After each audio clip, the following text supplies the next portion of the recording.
Ladies and gentlemen, welcome to the channel. Today I'm going to show you how to reset your KitchenAid refrigerator. Alright, so we are resetting our KitchenAid refrigerator. It's quick and easy. They typically don't come with dedicated reset buttons, but there is a simple power cycle that we are going to run, and it can resolve many common issues, most common issues like unresponsive controls, temperature problems, or even some error codes.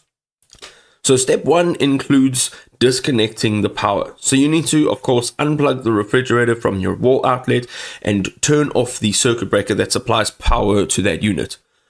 The next step is just to wait 5 to 10 minutes and allow the refrigerator to remain without power. This gives the control board time to fully discharge and then reset.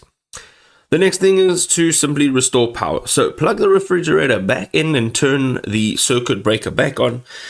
Verify that the cooling function is active and the control panel responds normally.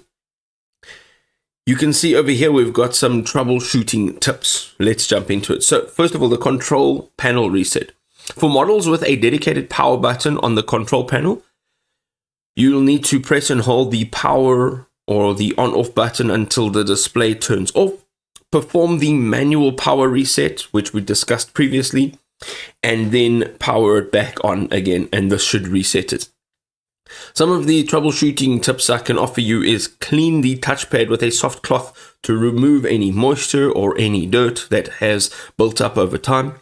Also check that your door seals are in good condition. This will prevent moisture affecting the electronics. And then consult the owner's manual for model-specific reset procedures if this guide is not exactly on par. For persistent problems after resetting, you can contact KitchenAid's customer support, and you can also visit their website for further assistance.